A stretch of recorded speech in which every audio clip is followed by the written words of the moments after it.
Hola queridos hermanos, reciban un afectuoso saludo y sean todos ustedes bienvenidos a mi escuela sabática.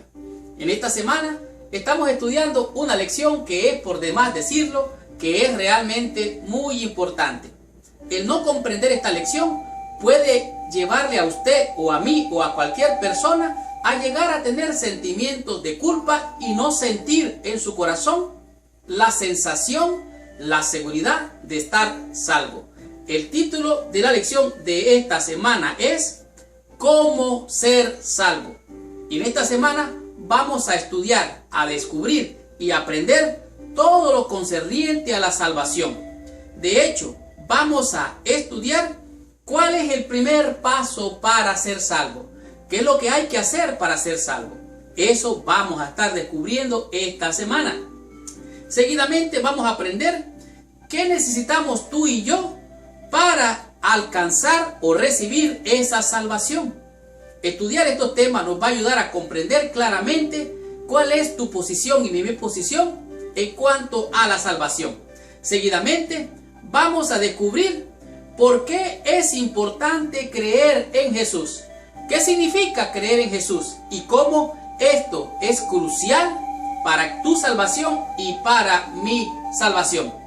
Seguidamente vamos a comprender cómo vestirnos para ser salvos.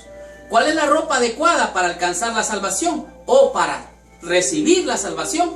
Esto vamos a estar comprendiéndolo.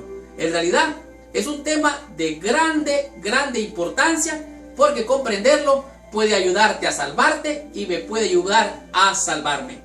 Y para finalizar, vamos a disfrutar a quién hay que seguir para ser salvos. Ciertamente hay por allí toda clase de maestros. ¿A quién sigues tú? ¿A quién es el que hay que seguir? ¿A qué filosofía debes tú de abrazar? Esto vamos a estar comprendiéndolo de manera muy profunda en esta semana. Así es que amárrese el cinturón porque arrancamos con esta bendición. Estudiemos la lección de esta semana y recibamos la bendición que nos envía nuestro Padre Celestial. Muy bien, el versículo clave para la lección de esta semana a memorizar se encuentra en el libro de San Juan, en el capítulo 3, los versículos números 14 y 15. La Biblia dice así: Y como Moisés levantó la serpiente en el desierto, así es necesario que el Hijo del Hombre sea levantado, para que todo aquel que en él cree no se pierda, mas tenga vida eterna. Este es el capítulo más conocido de la Biblia. De hecho, en este capítulo se encuentra el versículo más popular. Es como quien dice un versículo de oro puro, porque en él se encuentra el mensaje de la salvación. Aquí fue cuando Jesucristo se encontró con Nicodemo y de esta manera se desprendió toda esta conversación y estas palabras que acabamos de leer, que ciertamente son de Jesús. Aquí Jesucristo está diciendo que de la misma manera, de la misma forma como Moisés levantó, ese es un verbo, levantó. ¿A quién levantó?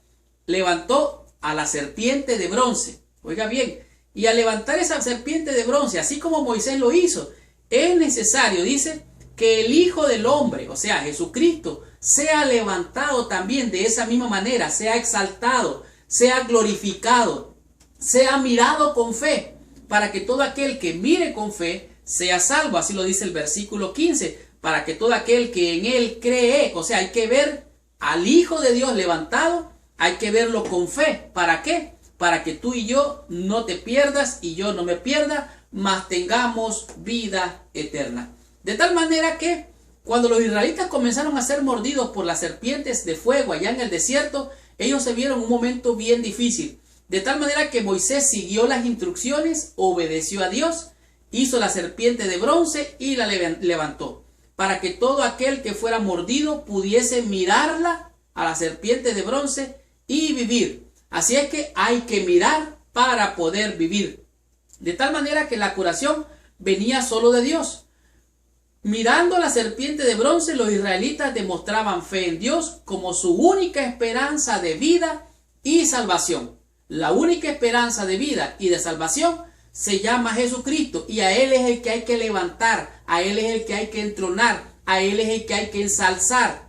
Oiga bien, es Cristo el que hay que ensalzar. Aquella serpiente de bronce era un símbolo de Cristo que cargó nuestros pecados para salvarnos. Así es que somos pecadores y necesitamos de la gracia que se nos es ofrecida solamente en Jesucristo.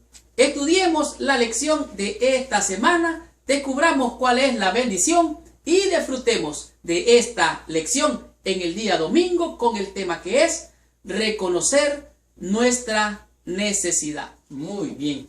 En la sección del día domingo, la lección nos presenta un tema que está de más decir que es muy importante. Y el tema es reconocer nuestra necesidad.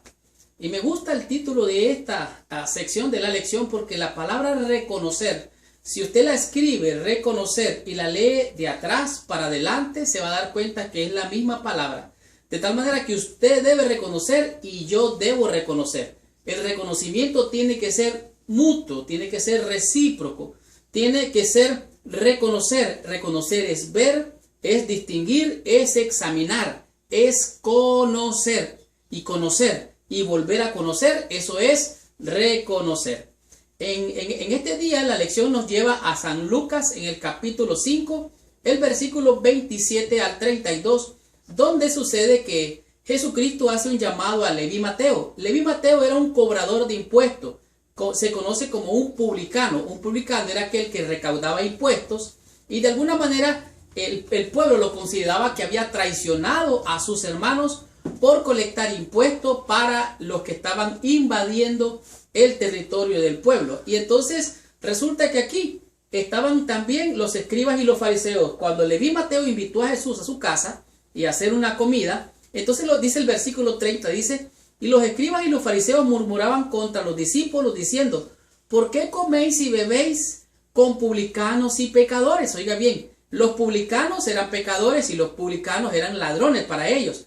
Versículo 31 dice: Jesús respondiendo les dijo: los que están sanos no tienen necesidad de médico, sino los enfermos. No he venido, dice, a llamar a justos, sino a pecadores al arrepentimiento. Y de esta manera Jesús le estaba diciendo a los fariseos que en realidad los publicanos tenían necesidad de médico. Ellos reconocían su necesidad y por lo tanto ellos encontraban la sanidad al reconocer, valga la redundancia, su necesidad. Pero ellos, los fariseos, ellos creían que ellos estaban bien, ellos no necesitaban arrepentirse, ellos creían que ellos estaban bien. Sin embargo, la Escritura dice claramente que no hay justo ni aun uno. El único que es justo en toda la Escritura se llama Jesucristo. No podemos hacernos justos ante Dios. Por eso, al decir que no había venido a llamar a justos, Jesús estaba refiriéndose a los fariseos que pensaban que eran justos, si bien no lo eran. Lamentablemente, aunque pensaban que estaban bien con Dios, estaban ciegos espiritualmente. No podemos hacernos justos a nosotros mismos. El único que justifica se llama Jesucristo. El único que puede salvarnos de nuestra condición, que nos puede ayudar a reconocer, a ver, a distinguir y a conocer nuestra condición, es Cristo por medio de su Santo Espíritu. Así lo dice en el siguiente versículo, en el San Juan capítulo 16, versículo 8, que refiere la lección en este día. Dice: y cuando Él venga, hablando del Espíritu Santo, Él convencerá al mundo de pecado, de justicia y de juicio. De tal manera que usted y yo no podemos reconocer si no es por la poderosa influencia del Espíritu Santo. Y leo literalmente: el primer paso para recibir la curación del pecado es reconocer nuestra condición de pecadores. Para Dios no hay acepción de persona, no importa tu posición política, social, económica, cualquier status quo que tú tengas. Tú eres un pecador, yo soy un pecador. Para Dios todos somos iguales, todos somos pecadores. Así es que aquí lo dice: el primer paso para recibir la curación del pecado es reconocer nuestra condición de pecadores y nuestra total incapacidad para sanarnos a nosotros mismos. De tal manera que nosotros podemos reconocer que somos pecadores.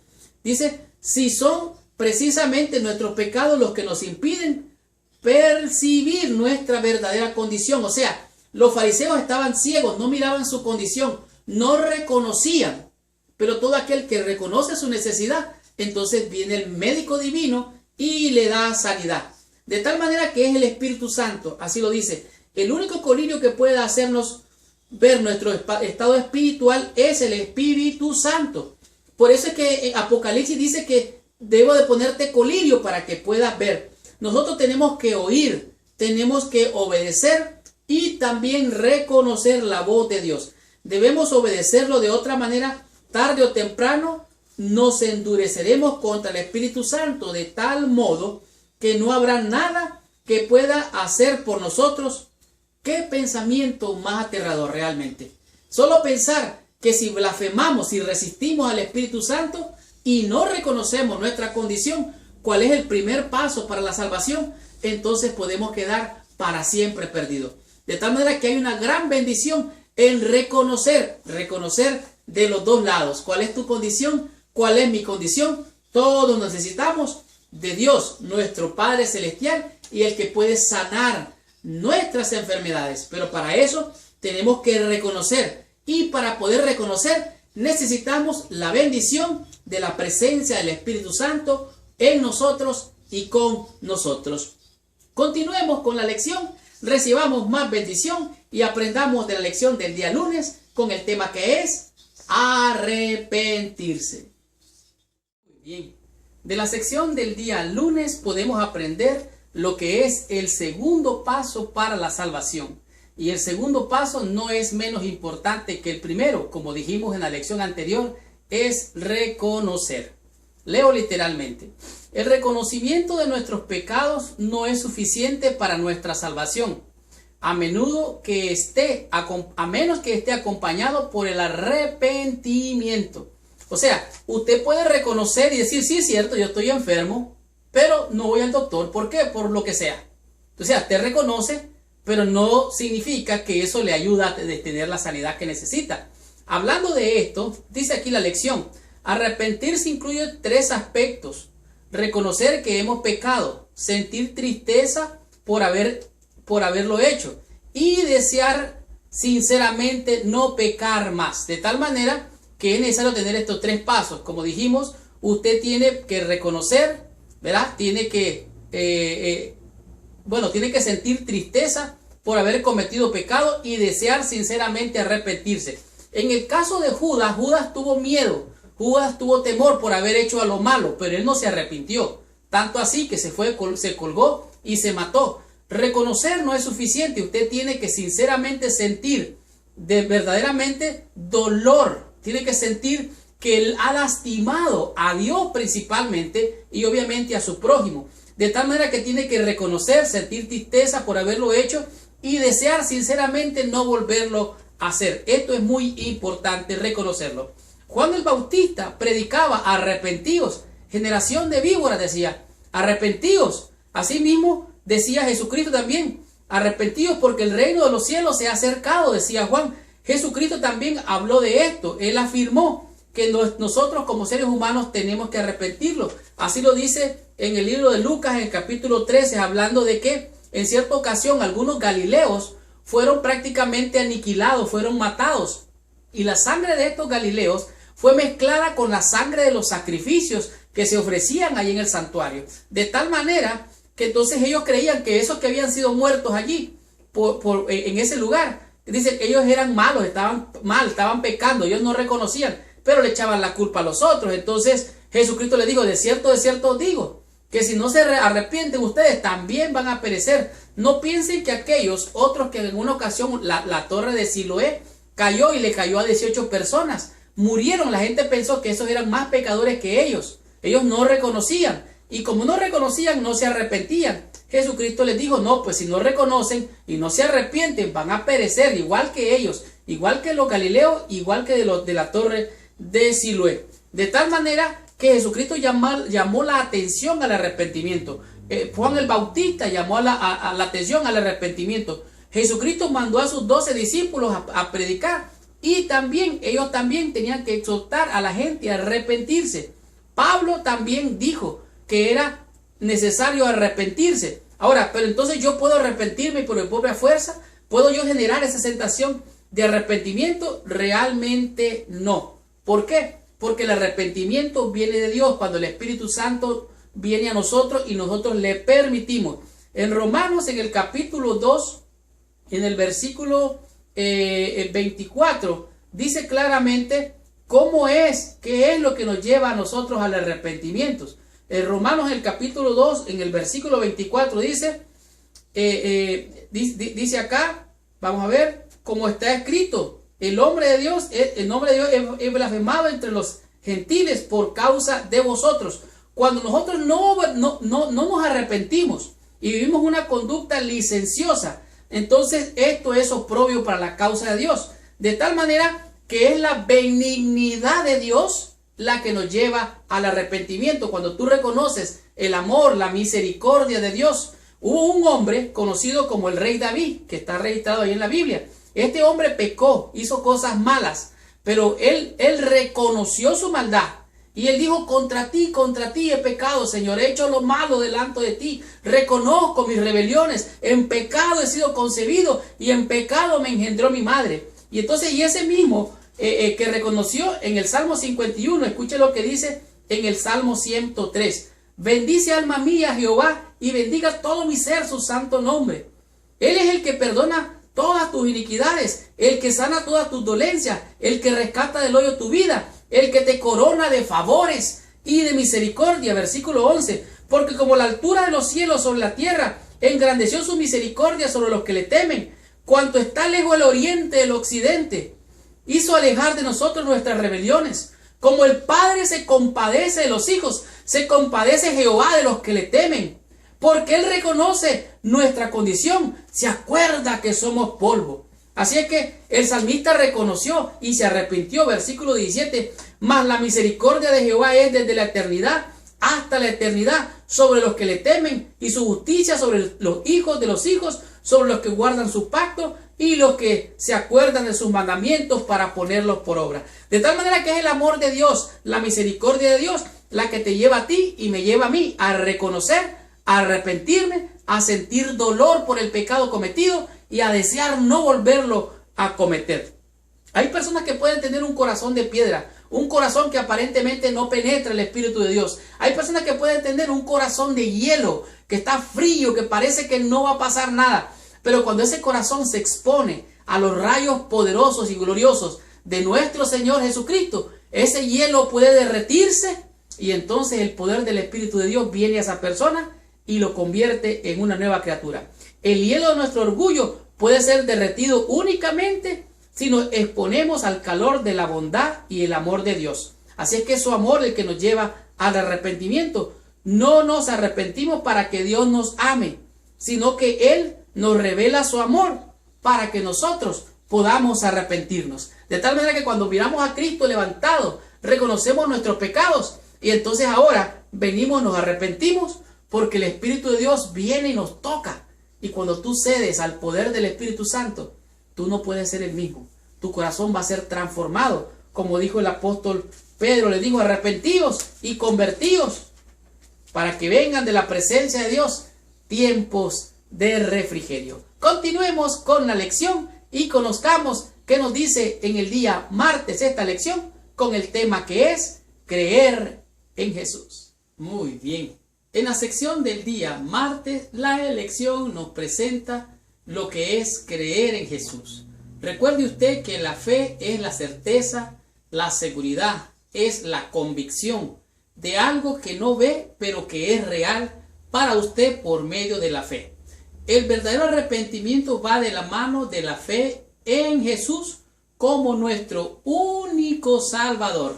Él habló frecuentemente acerca de la necesidad de creer en Él a fin de recibir sus bendiciones. De tal manera que si usted puede creer, eso le es posible. Si usted cree que Cristo le salva, usted es salvo por la fe.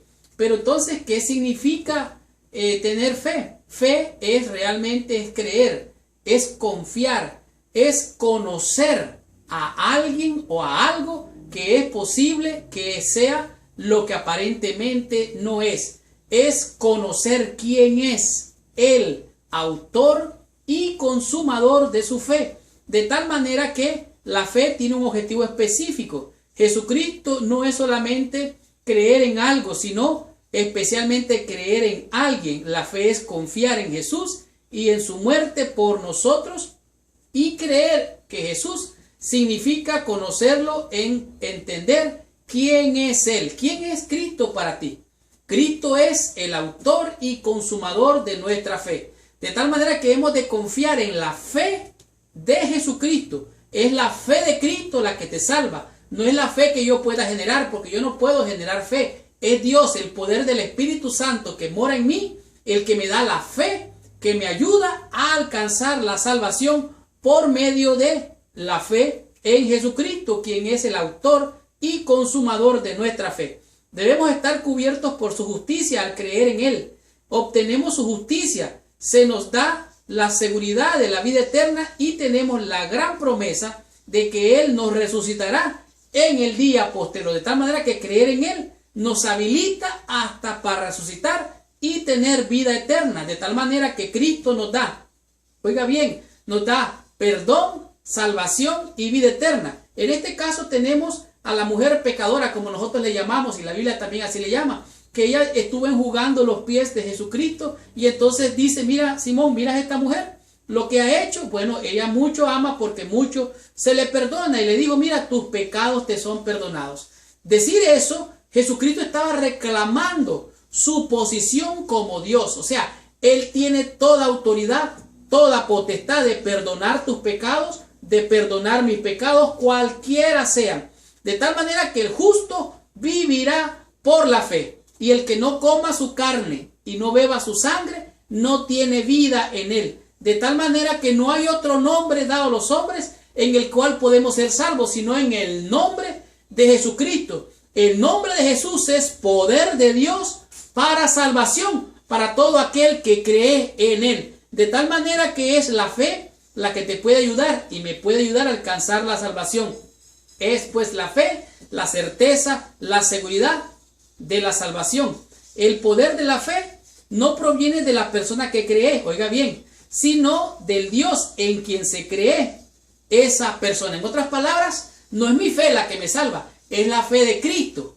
De tal manera que es su fe la que me ayuda a mí a alcanzar esa fe. Por lo tanto, yo creo en la fe de Cristo. Yo descanso en la fe de Cristo, porque Él es el autor y consumador de nuestra fe. Él es el que me da la certeza, la seguridad, la confianza, porque Él es el autor y Él es el consumador de la fe. De tal manera que a todos aquellos que creen en Jesucristo, como dice la Escritura, a todos los que creen en su nombre, a los que le recibieron, les dio potestad de ser llamados hijos e hijas de Dios. Gloria a Dios por estas hermosas palabras. Ahora continuemos con esta lección. Conozcamos qué nos dice la lección del día miércoles. Estudiemos de ella y aprendamos a aceptar el vestido de boda. Muy bien. En la sección del día miércoles, la lección nos presenta un tema muy importante. Siempre se ha debatido cómo se debe de vestir el cristiano, qué tipo de ropa debe usar, si es importante o no utilizar una vestimenta adecuada para representar dignamente el reino de los cielos. Y en este día yo podría decir tenemos la respuesta adecuada para todo este asunto. Sin embargo, la lección comienza con algo que está impresionante. Jesús dijo a la multitud algo que la debió de haber sorprendido y desanimado. Jesucristo dijo: si vuestra justicia no fuere mayor que la de los escribas y fariseos, no entraréis al reino de los cielos. Quiero que ustedes se imaginen la justicia perfecta de los fariseos y de los escribas, que caminaban vestidos de una manera tan impecable que las personas que oyeron eso de Jesús hablar dijeron: wow, entonces ¿quién va a ser salvo si los fariseos y los escribas se conducen de esta manera y nosotros estamos en desventaja? La justicia de ellos parece ser superior a la nuestra. Pues entonces Jesucristo lo que se refería era la justicia perfecta que Él imparte y que Él de alguna manera nos imputa o nos da. La justicia de Cristo nos hace a nosotros justos. En el libro de Jeremías, en el capítulo 23, el versículo 6, podemos nosotros encontrar la respuesta de qué está hablando aquí Jesús? Jeremías capítulo 23, el versículo 6. Vamos a leer desde el 5. He aquí que vienen días, dice Jehová, en que levantaré a David renuevo y reinará como rey, el cual será dichoso y hará juicio y justicia en la tierra. En sus días será salvo Judá, e Israel habitará confiado. Y este será su nombre, el cual se llamará Jehová, justicia nuestra. ¿A qué justicia se estaba refiriendo Cristo? No era la justicia de los fariseos y de los escribas. Se refería a la justicia de Dios mismo, que era la justicia de Cristo mismo. O sea, la justicia que te salva a ti, la justicia que me salva a mí, no es mi justicia. Eso es trapo de inmundicia. Es la justicia de Cristo. Tú eres perfecto, tú eres santo, tú eres salvo porque la justicia de Cristo ha sido imputada a ti. Ha sido impartida a ti. Cada vez que tú buscas al Señor, esa justicia te es impartida, te es imputada cada vez que tú buscas del Señor. En este día de la lección se presenta la experiencia de la parábola que Cristo dijo en Mateo capítulo 22. Dice: el reino de los cielos es semejante a un rey que hizo fiesta de boda a su hijo, y envió a sus siervos a llamar a los convidados a las bodas, mas estos no quisieron venir. Oiga bien, mandaron a invitar y ellos no quisieron venir. Los volvió a mandar a invitar, versículo 4, a los siervos diciendo, decían los convidados: he aquí está todo preparado, está la boda, está la fiesta, está la ropa, está la comida, está todo preparado. Sin embargo, el versículo 6 dice: mas ellos sin hacer caso se fueron, uno a su labranza y otro a sus negocios. O sea, no hicieron caso al llamado. Entonces, dice aquí que entonces su señor, dice, mandó el ejército, los destruyó y quemó, destruyó a aquellos malvados. ¿Por qué? Porque no aceptaron la invitación. Entonces dijo a sus siervos, les dijo: las bodas a la verdad están preparadas, todo está listo, mas los convidados no fueron dignos. Id pues a la salida del camino y llamad a las bodas a todos a cuanto halléis. El evangelio es ahora enviado a ti, a mí, a todo el mundo entero. Dios llama a buenos y malos. Dios llama a justos y a injustos. Todos somos llamados. Aquí dice la Biblia. Dice: y salieron los siervos por los caminos, juntaron a todos los que habían, a que llamaron, juntaron malos y buenos. El evangelio aquí es incluyente para buenos y para malos. La salvación es para ti, para mí y para todo aquel que acepte la justicia perfecta de Cristo. Los convidados no eran dignos, y los malos y los buenos han aceptado el llamado. En nuestra iglesia hay malos y hay buenos, definitivamente que los hay, pero no significa que todos los que estamos ahí ya estamos salvos, a menos que, habiendo aceptado la invitación, entonces ahora llega el señor de las bodas y encuentra uno que no está vestido, porque él proveyó, el señor de la boda proveyó el vestido, proveyó la comida, todo estaba provisto. La gente cuando hacía viajes en el camino se ensuciaba, se sudaba. Entonces ellos al llegar a aquel lugar podían vestirse de boda. Pero entonces dice aquí que había un convidado que no estaba vestido de bodas. Se puso otro vestido, se puso otra justicia, y por eso entonces le digo: amigo, ¿qué haces aquí? ¿Cómo puede ser que estés aquí en la boda y no estás vestido del traje que yo he provisto, de la ropa que yo he provisto? Adán y Eva hicieron vestidos de hojas de higuera. El Señor proveyó un vestido adecuado, una forma de vestirse adecuadamente.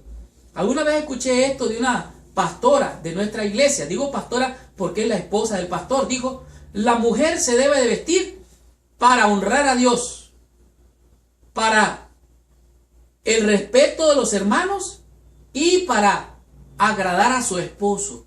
Oiga eso, wow, eso me impresionó. Y esto es de la mujer. ¿Y el hombre qué? Tú debes de vestirte con la justicia de Cristo, con el manto de justicia perfecto. El rey había provisto gratuitamente los vestidos. Viajaban algunas veces por los caminos, las personas se ensuciaban y al llegar a la boda tenían el vestido correcto y apropiado. El dinero que podían tener para comprar el vestido tal vez no les alcanzaba. Entonces el rey proveyó ese vestido. Tanto la invitación como el vestido eran regalados del rey. Lo único que se requería era asistir a la boda y aceptar ambos regalos, la invitación y también el vestido. La mejor justicia que los esfuerzos humanos puedan lograrse es como trapo de inmundicia. Todos estamos desnudos ante Dios. Todas nuestras vestiduras son trapos de inmundicia, toda nuestra justicia. No importa lo que tú hagas, no importa lo que yo haga. Nuestra justicia es trapo de inmundicia. Así es que Él ha provisto el vestido de bodas. Él ha provisto un vestido sin mancha, sin arruga.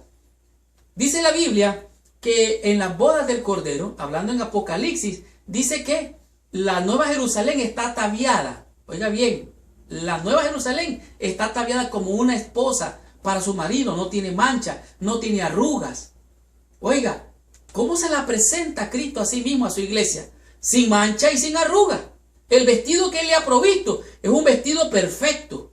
El manto es la justicia de Cristo, su propio carácter sin mancha, que por la fe se imparte a todos los que la reciben como su Salvador personal. ¿Has recibido tú a Cristo como tu Salvador personal? ¿He recibido yo a Cristo como mi Salvador personal? Pues debo decirte que a todos los que le recibieron, a los que creen en su nombre, les dio potestad de ser llamados hijos de Dios. Tú eres justo delante de Dios, no por lo que tú haces o por lo que dejas de hacer, no por lo que tú comes o por lo que dejas de comer. La justicia perfecta de Cristo ha sido impartida a ti, ha sido imputada a ti. Y ahora, cuando tú has aceptado ese vestido de justicia perfecta, que es su manto, es su sangre, es su justicia, entonces eso te redime, te salva, te cubre y te libera de todo pecado. El que está en Cristo, nueva criatura es. Las cosas viejas pasaron. Si no aceptas este manto de justicia, no vas a entrar a la boda. Yo lo recibo por la fe. Yo acepto esa justicia perfecta, santa, pura y buena, que me libera y me cubre de todo pecado y de toda maldad. Continuemos con esta bendición. Estudiemos la lección del día jueves con el tema que es seguir a Jesús.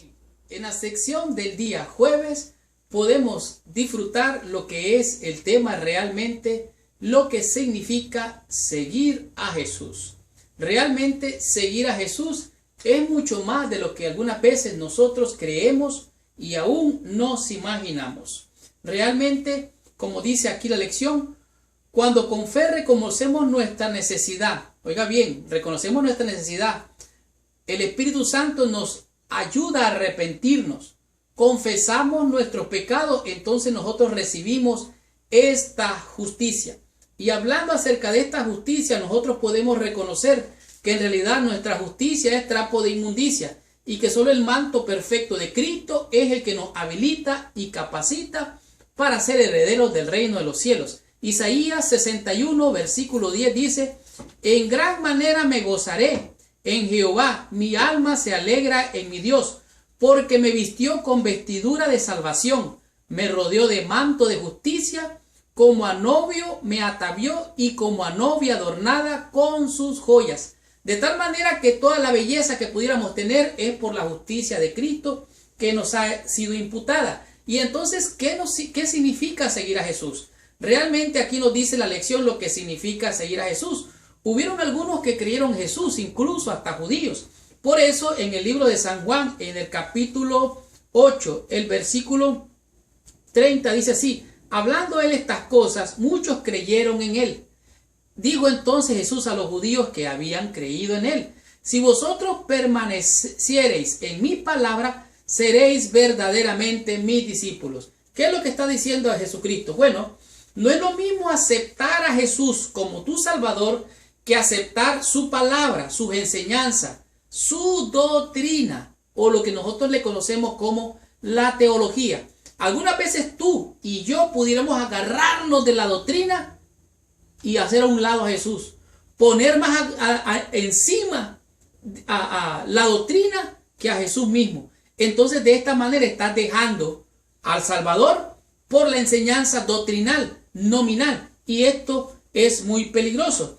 El verbo seguir llegó a ser prácticamente un sinónimo de ser un discípulo. Discípulo viene de disciplina, de ser enseñado, de ser un aprendiz, de un maestro. De tal manera que entonces creer y permanecer en él es recibir a Jesús como Salvador, pero también recibir su palabra. El que diga que esté en él debe de andar como como él anduvo. Y hablando él de estas cosas, muchos creyeron en él. Y entonces le dijo a estos que habían creído en él: bueno, si permanecen en mi palabra, entonces seréis verdaderamente mis discípulos. Así que la fe nos pudiera separar del verdadero Salvador. O sea, la enseñanza doctrinal nos puede separar del verdadero Salvador. Un discípulo de Jesús está comprometido con Cristo y con su palabra. Aunque siempre existe el peligro de enredarnos en cuestiones doctrinales y perder de vista a Jesús, también necesitamos estar en guardia contra el riesgo opuesto de pensar que lo único que importa es creer en Cristo. O sea, tiene que ir de la mano el creer y el aceptar su palabra. ¿Qué palabra hay que aceptar? Las palabras de Cristo, la enseñanza de Cristo. Así de tal manera que creer y aceptar es como adquirir un compromiso que te sella un pacto entre Dios y tu vida. Así es que hay que aceptar a Jesús, pero más que eso, aceptar su palabra. Así es que si alguno quiere ir en pos de mí, dijo Jesucristo, niéguese a sí mismo. Y aquel que no deje a padre, madre, mujer e hijos por causa del evangelio no es digno de mí. Entonces, ¿qué es lo que está diciendo? ¿Tenemos que dejar a padre, madre, los hijos? No. Lo que está diciendo ahí es el que ame más a padre, a madre, a hijos, más que a mí, a la doctrina. Si ama más a la doctrina, más que a mí, no es mi discípulo. Recuerde, Jesucristo no tiene contradicción entre la salvación y la de enseñanza bíblica o teológica. No estoy hablando de lo doctrinal, ¿ok? De tal manera, el que ama a padre o madre más que a mí, no es digno de mí. El que ama a hijo o hija más que a mí, no es digno de mí. Él debe tener el primer lugar en nuestra vida, hablando de Cristo. Así es que, de tal manera que amar las cosas de este mundo, cuidado, es amar menos a Jesús. Y el que ame más las cosas de este mundo, no améis al mundo ni las cosas de este mundo, porque entonces nos constituimos enemigos de Dios. Hay muchas cosas a las que yo he renunciado. He renunciado no solamente a los placeres, a muchas veces a los bienes, a las conveniencias terrenales. ¿Por qué? Porque el mundo pasa y sus deseos, pero el que hace la voluntad de Dios permanece para siempre. ¿Cuál es el costo de seguir a Jesús? ¿Valdrá la pena seguir a Jesús? Claro que sí. Él te ofrece perdón, salvación y vida eterna. Lo que Él te ofrece, lo que Él me ofrece, es mucho más valioso que todos los tesoros terrenales de esta vida. El dinero es importante, las cosas de esta vida son importantes, pero más importante es mi Salvador. Y esto es lo que implica seguir a Jesús.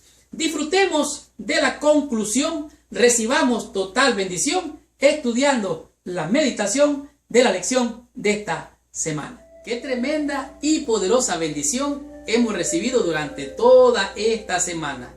La lección Cómo ser salvo nos enseñó los pasos que garantizan nuestra salvación para llegar al reino de los cielos. En realidad, esta semana hemos escudriñado de manera profusa y clara lo que significa ser salvo en el nombre de Jesucristo.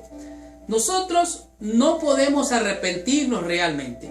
Solamente el Espíritu de Dios en nosotros nos lleva a arrepentirnos al ver a Cristo crucificado, al ver que nuestros pecados nos traspasaron. Nosotros entonces logramos reconocer, nos arrepentimos de haber hecho tanta maldad y confesamos a Dios nuestros pecados, y entonces Él viene y nos imparte su justicia, nos imputa su justicia, de tal manera que en Jehová, justicia nuestra, nosotros alcanzamos las vestiduras santas y perfectas para obtener la salvación que Él nos da. Es un regalo, nosotros no hacemos nada para obtenerlos. De tal manera que nuestro trabajo es mirar al Cordero y vivir. Por eso es que es importante levantar a Cristo crucificado, Cristo muriendo, Cristo sepultado, resucitado y viniendo en gloria. Es Cristo y solamente Cristo. Cristo ayer, Cristo hoy, Cristo siempre, Cristo por los siglos de los siglos. Cuando contemplamos al Cordero de Dios sobre la cruz del Calvario, el misterio de la redención comienza a abrirse a nuestra mente y la bondad de Dios nos guía al arrepentimiento. De tal manera que es el amor de Dios el que nos da convicción y nos hace reconocer que estamos convictos en el pecado. Así es que Cristo manifestó un amor incomprensible, y este amor, a medida que el pecador lo contempla, enternece el corazón, impresiona la mente e inspira contrición en el alma. De tal manera que al podemos vivir ese amor, al contemplarnos nos impresiona el alma, nos inspira, nos eleva, nos salva de tanta maldad y de tanto pecado. De tal manera que al reconocerlo se cumple lo que dice el libro de Apocalipsis. Dice, si confesamos nuestros pecados, el libro de Juan, si confesamos nuestros pecados, Él es fiel y justo para perdonarnos de toda maldad y limpiarnos de todo pecado. De tal manera que esta semana aprendimos 5 conceptos, 5 lecciones que a mi juicio han sido de grande y total bendición para todos aquellos que las estudiamos diligentemente. Estos son los 5 conceptos o las 5 lecciones que aprendimos. Primeramente estudiamos lo que es reconocer nuestra necesidad. Y recuerde que la palabra reconocer la puede usted leer al derecho o al revés y significa lo mismo, porque usted tiene que reconocer y yo tengo que reconocer. Tú y yo tenemos que reconocer que somos pecadores. Tú y yo no podemos generar ninguna salvación. No hay nada que tú y yo podamos hacer para alcanzar la salvación. Por lo tanto, tenemos que reconocer nuestra necesidad y no tomar la actitud de los escribas y los fariseos contra los publicanos y contra los pecadores, sino que hemos de oír la voz del Espíritu y obedecer lo que Dios nos manda a hacer. Seguidamente, después de reconocer, el segundo paso dijimos que era arrepentirse. Y reconocer y arrepentirse es sentir dolor, desear no volver a cometer ese mal, porque hemos traspasado el corazón de Dios. Y al pecar, ahora nosotros venimos arrepentidos. Y así como Juan predicaba arrepentimiento, Jesús predicó arrepentimiento, los discípulos predicaron arrepentimiento, el apóstol Pablo predicó arrepentimiento, y Jesús dijo, si no os arrepentís, de cierto vosotros también pereceréis. De tal manera que arrepentirse es muy importante, pero no es algo que nosotros podemos producir. Por lo tanto, hemos de ver al Cordero. Él es el que nos lleva al arrepentimiento, su amor y su misericordia. Seguidamente, descubrimos lo que significa creer en Jesús.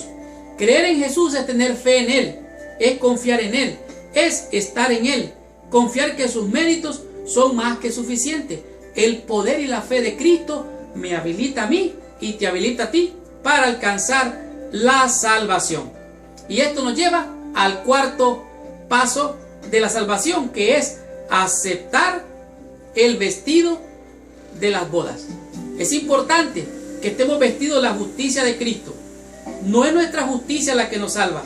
Nuestra justicia es trapo de inmundicia. La justicia de Cristo. Él mencionó en la parábola claramente lo que significa esto. Fueron todos invitados, no eran dignos, rechazaron la invitación. Entonces mandó a invitar a todos por los caminos, buenos y malos. Aquí estamos tú y yo, como buenos y como malos. Solo Dios conoce tu corazón y el mío. De tal manera que todos podemos ser salvos. Dios llama a todos, a justos y a injustos, al arrepentimiento. Y ahora llegamos al concepto número 5, lo que significa seguir a Jesús. Seguir a Jesús significa estar vestido de su justicia, aceptar sus enseñanzas, reconocernos y arrepentirnos de nuestra maldad, confesar nuestros pecados y aceptar a Jesús como nuestro Salvador y a su palabra como su enseñanza, como el camino hacia la salvación. De tal manera que aquel que ame más, oiga bien, las cosas de este mundo, a padre, madre o hijo, más que a Jesús, no es digno de él. Y esto dijimos claramente que significa amar más. A Jesús no, amar más a padre, madre, hijo, el mundo y los placeres de este mundo, que a Cristo mismo y aún la misma doctrina. Y esta fue la lección número 5. La próxima semana vamos a estudiar la lección número 6, que su título es Crecer en Cristo. Gracias por visitar el canal de mi escuela sabática. Les habló su hermano y su amigo Marlon García. Y los espero la próxima semana con esta tremenda bendición. Y recuerda, si te gustó la lección de esta semana, por favor, comenta ahí abajo. Coméntala, qué es lo que te gustó, cómo te ha sido de bendición. Dinos de qué país, de qué ciudad, en qué iglesia estás. déjanos tu comentario. Y si te gustó realmente, compártela con todos tus amigos. Y si esta lección ha sido de bendición para ti, compártela con todos tus amigos y nuestros hermanos en el mundo entero. Muchas gracias por visitar nuestro canal. Que Dios te bendiga. Nos vemos la próxima semana. Chao. Que Dios te bendiga.